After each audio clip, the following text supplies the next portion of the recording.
Boa tarde a todos. Eu gostaria de iniciar a minha fala cumprimentando a Vossa Excelência, o ministro, senhor Gilmar Mendes, em nome de quem cumprimento as demais autoridades da mesa, senhoras e senhores aqui presentes.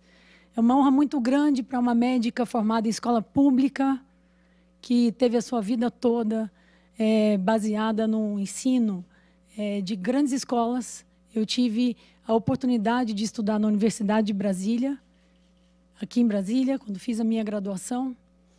E a partir dos anos 2000, eu fui para a Universidade de São Paulo, onde fiz minhas residências de clínica médica, de cardiologia, me titulei também em terapia intensiva e emergência. E durante esses anos, eu fiz meu doutorado, minha livre docência, e tive acesso a grandes universidades. O que aumentou a minha responsabilidade como médica, como professora, e me deu essa imensa honra e oportunidade de estar aqui hoje discutindo um tema tão relevante para a sociedade brasileira.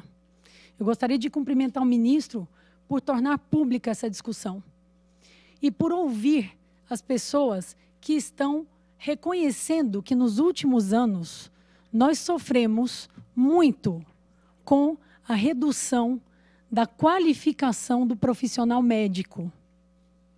Existem inúmeros fatores e nos próximos minutos eu vou tentar discorrer um pouco, especialmente focado em quem é o médico brasileiro. Qual é a situação das escolas? Não é tão simples assim. Ora a gente abre muito, ora declara-se a moratória, mas o que aconteceu nos dois períodos? Esses dois períodos de uma abertura maior, depois o período de moratória e de judicialização, quais foram os resultados desse período? Eu acho que isso é fundamental, antes que a gente possa fazer uma análise mais aprofundada e entender qual é o caminho que o Brasil vai seguir.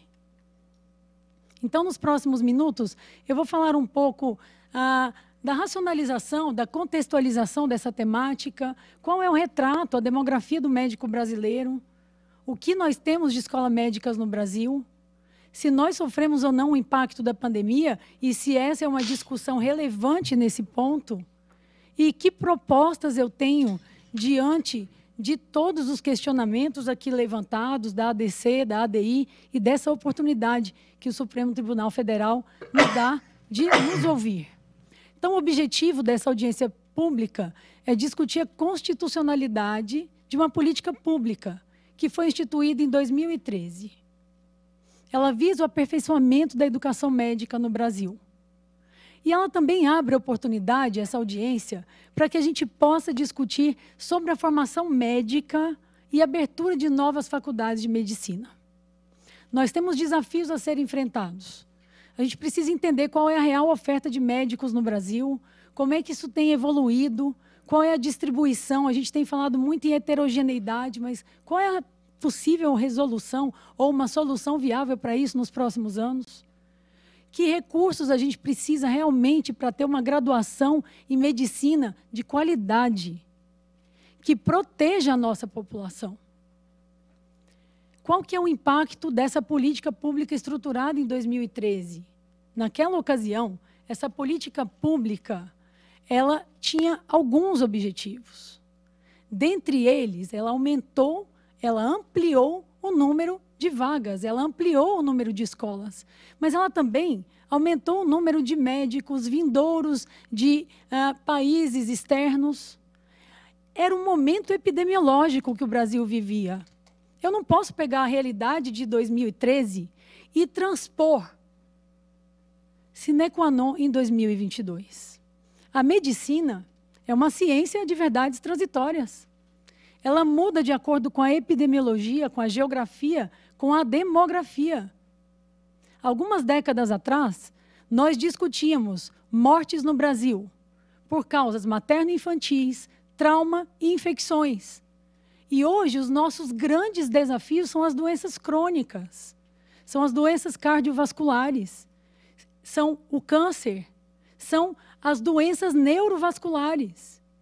Então, o sistema de saúde, o sistema educacional, ele tem que ter a flexibilidade para se adequar de acordo com as respostas que a ciência nos dá, de acordo com as modificações epidemiológicas. Nós não imaginávamos viver uma pandemia. E agora a gente tem que se adequar às consequências da pandemia. Como médica, como cientista, como professora, eu acho muito difícil eu simplesmente voltar a algo definido em 2013 e dizer, eu tenho que garantir como era. Não, a realidade mudou. Eu falo hoje de um outro paciente. Eu posso até chamar o Brasil de paciente quando eu vejo que a saúde e a educação vão mal. Mas oportunidades como essa me fazem acreditar que a gente pode mudar esse cenário. A saúde e a educação são direitos constitucionais. E a gente precisa assegurar para a população, de maneira universal, igual, integral e de qualidade. E a gente tem que lutar para reduzir as desigualdades. E quando nós falamos em qualificação do médico, é algo completamente distinto do simples número de vagas, da simples proporção. Qualidade não é quantidade. Isso é um princípio básico. É semântico. Eu não posso dizer, tenho muitas escolas, para melhorar a formação do médico, vamos impedir a abertura de novas. Não faz o menor sentido. Nós realmente precisamos tomar uma atitude no que se refere à qualidade dos cursos médicos a serem abertos. A revisão de qualificação de quem é o produto que a graduação médica está colocando na sociedade. O objetivo de uma instituição de ensino superior é formar um produto com capacidade crítica e que vá servir a sociedade. O médico brasileiro hoje, de uma maneira geral, que nós estamos formando, ele é um produto que a sociedade brasileira se beneficia. E o que nós podemos fazer diante desse cenário para melhorar? Quem é o médico brasileiro? Então, nós sabemos, nós temos mais de 500 mil médicos. A maior parte desses médicos ou não tem título ou tem apenas um título. Então, veja bem, de 523 mil médicos, 204.280 não têm nenhum título de especialista.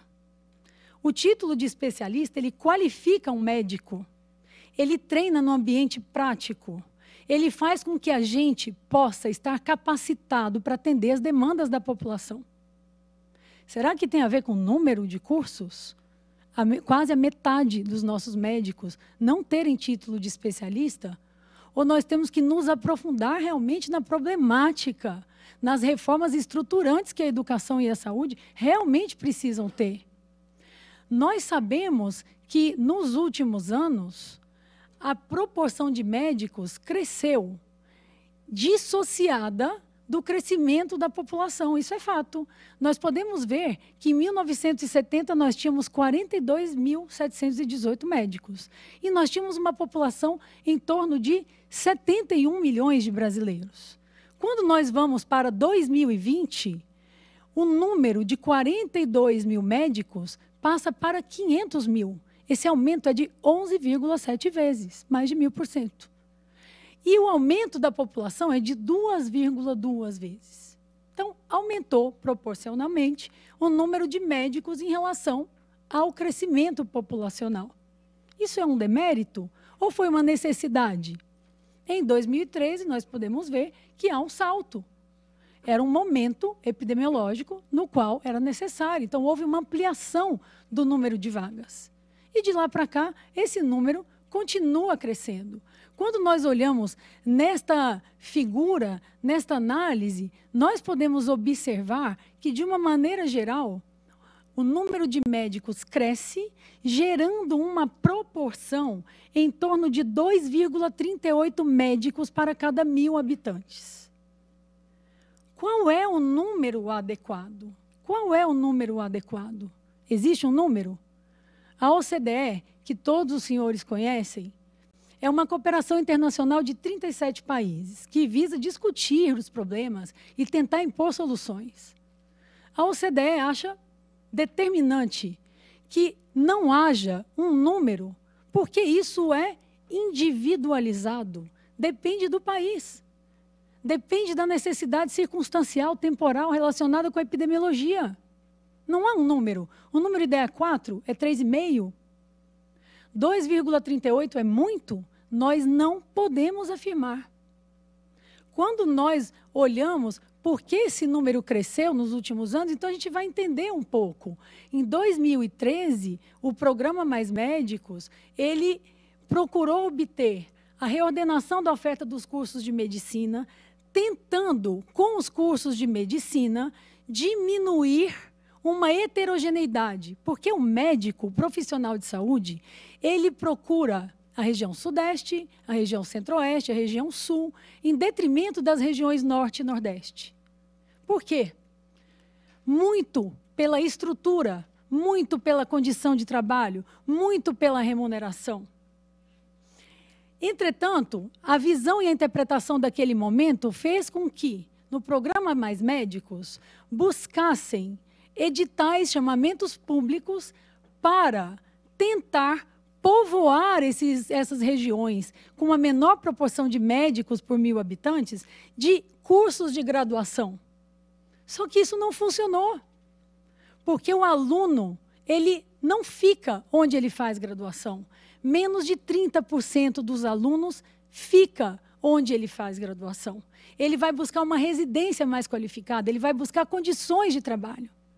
Então, essa inequidade, essa heterogeneidade de regiões norte e nordeste, quando nós comparamos com as outras regiões, ela existe em quase todos os aspectos do Brasil.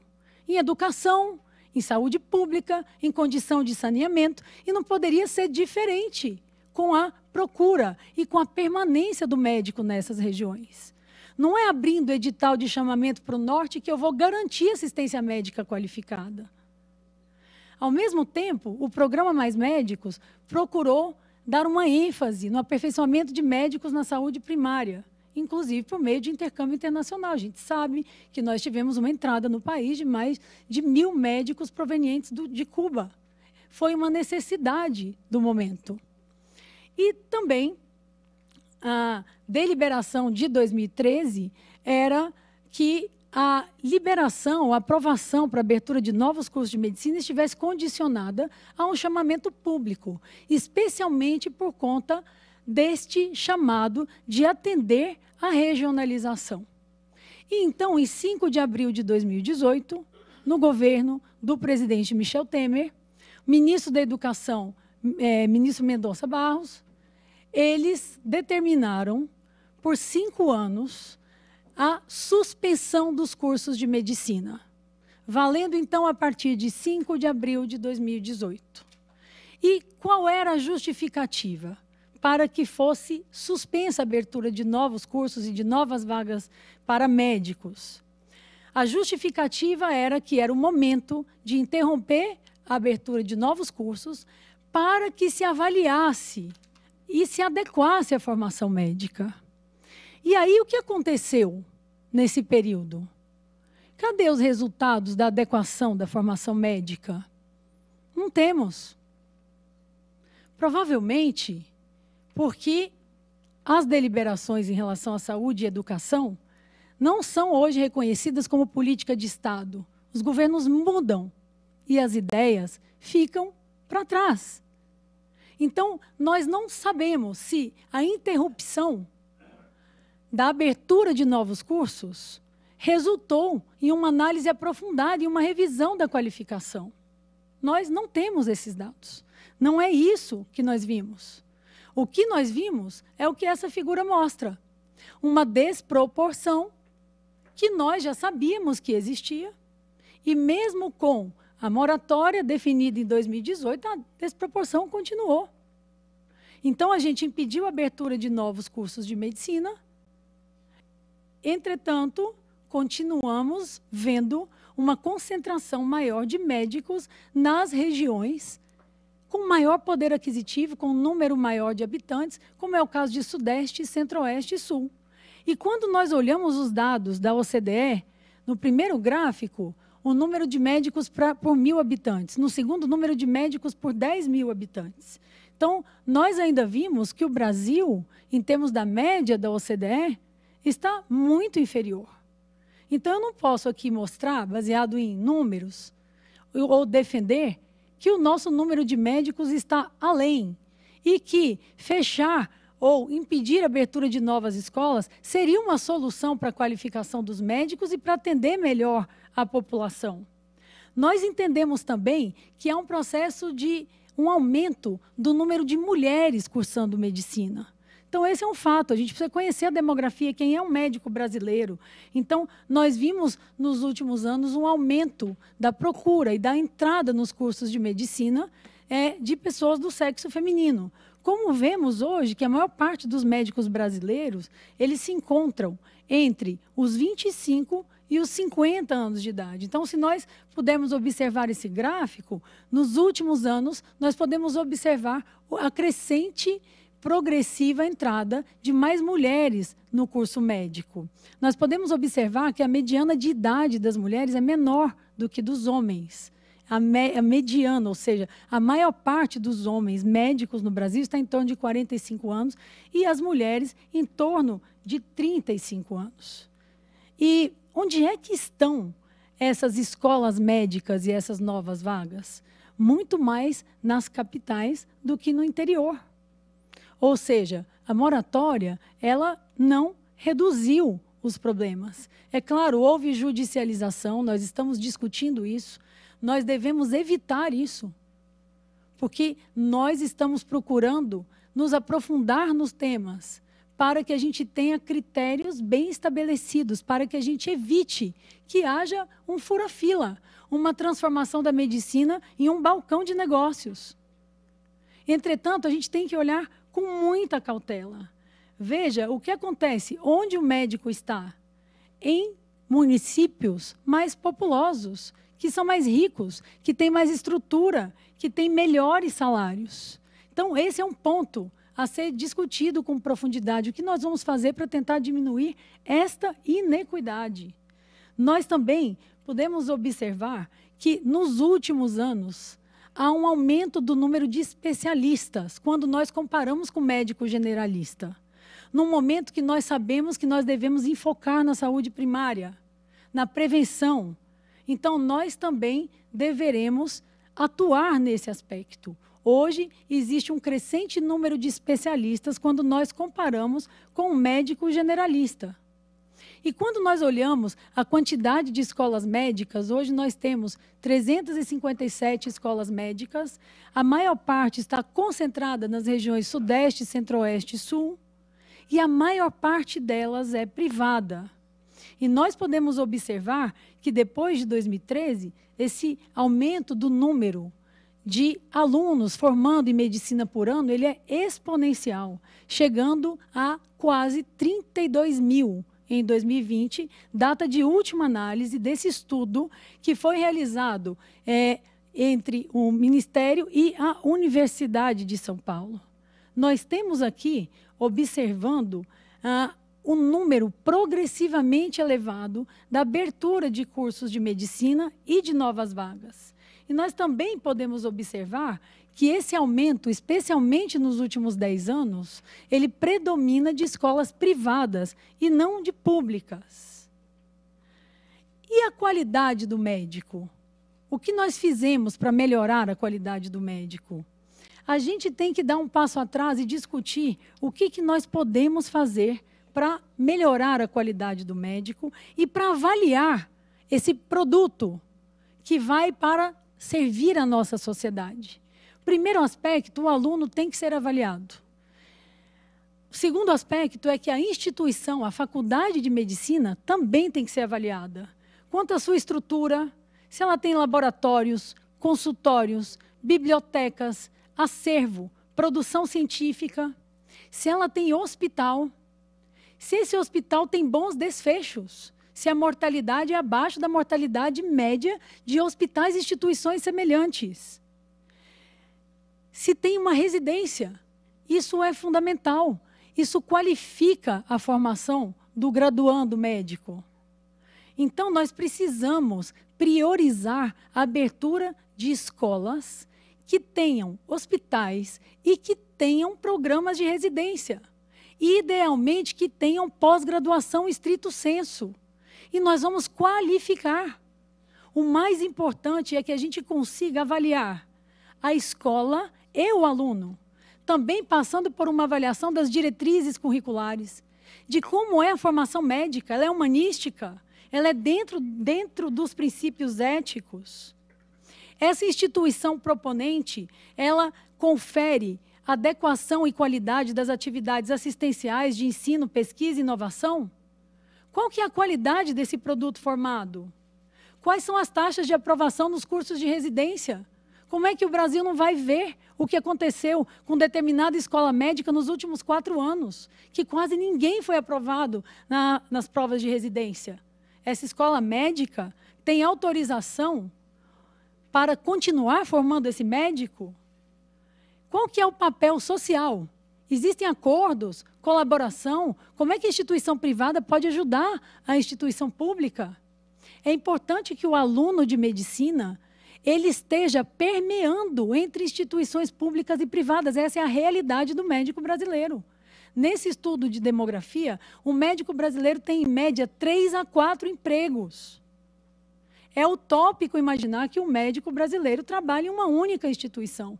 Então, conhecer as duas realidades é fundamental. Acordos e parcerias bem elaborados, com ganhos bilaterais, é fundamental para o crescimento da saúde, da tecnologia e da ciência no Brasil.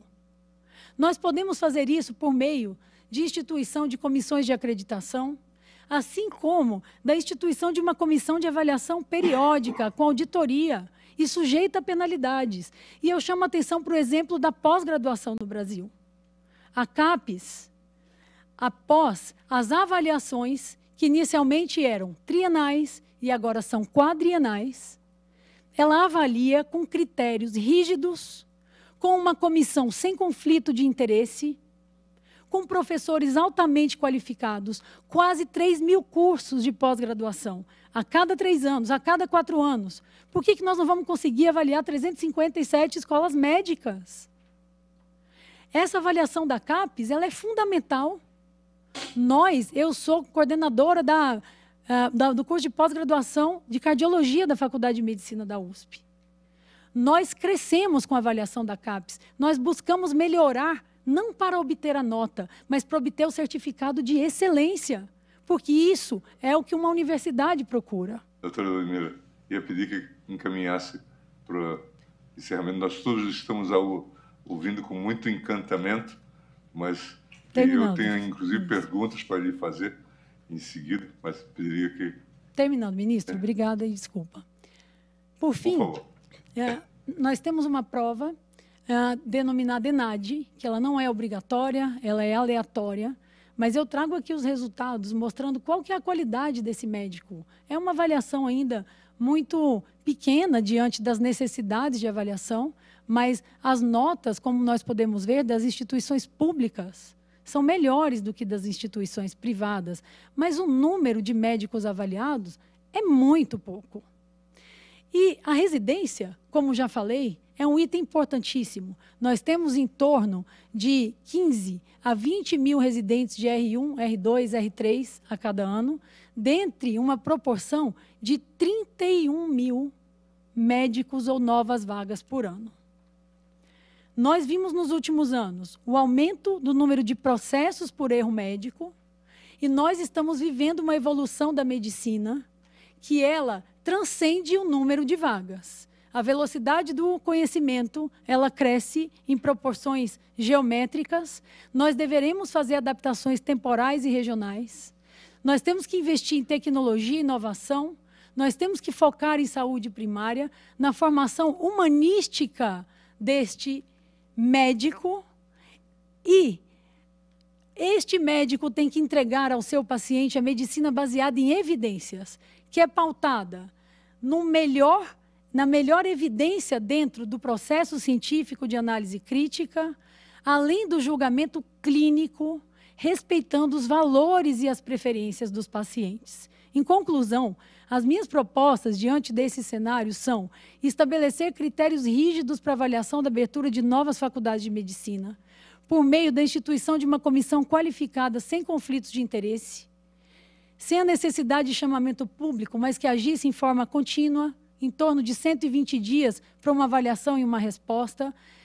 Eu daria prioridade para instituições que têm hospitais escola e programas de residência, faria uma avaliação institucional a cada 4 anos e uma prova no 2º, 4º e no 6º ano.